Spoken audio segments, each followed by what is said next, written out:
Tervehdys! Tämä on Sofian matkassa videoblogi täältä eduskunnasta.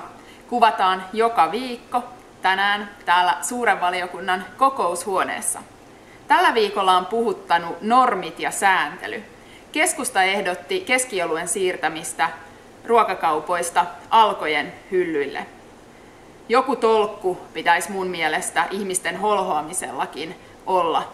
Annetaan ihmisille mieluummin lisää valinnanvapautta, luotetaan ihmisten omaan arvostelukykyyn ja poistetaan turhaa sääntelyä ja normeja, jotka haittaa suomalaisten toimeliaisuutta ja työpaikkojen syntymistä.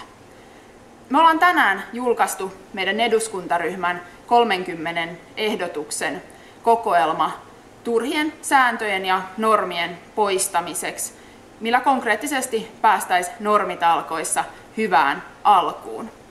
Jo viime viikolla me julkaistiin meidän ehdotus seuraavaksi hallitusohjelmaksi. Se on strateginen 9 sivun paperi, joka sisältää enemmän konkretiaa kuin yksikään toinen puolue on pystynyt esittämään. Mä oon ollut tiiviisti sen valmistelussa mukana ja on tosi tyytyväinen siihen, että siinä on työ ja työn kannustavuus nostettu etusijalle. Ja toisena tärkeänä asiana mulla on erityisesti suomalainen osaaminen ja koulutus.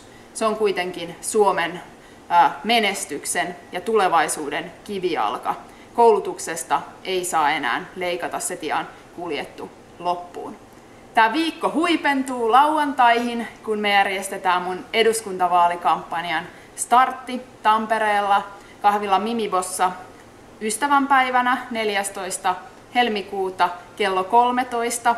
Nähdään siellä, oot tosi tervetullut mukaan, sua tarvitaan mukaan Sofian matkaan.